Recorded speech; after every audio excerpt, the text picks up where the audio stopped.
Arus warga korban banjir di Banjarmasin yang mengungsi dan tim relawan mengevakuasi kian tinggi.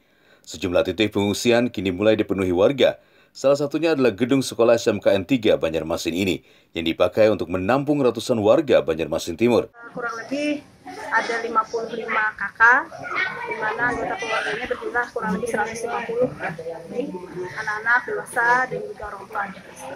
Ya, untuk pengungsi ini di warga daerah mana ya, Bu? Warga sekitar kita di sini, kebetulan di belakang, kemudian juga di depan ada seperti itu, karena di dalam rumah mereka itu air sudah sampai di pinggang seperti itu, sehingga tidak memungkinkan lagi, sehingga kita memang khusus gitu, membuka sekolah kita untuk posko. Warga memilih mengungsi setelah mendengar informasi jika minggu malam ini akan menjadi malam puncak air pasang di wilayah perairan Kalimantan Selatan.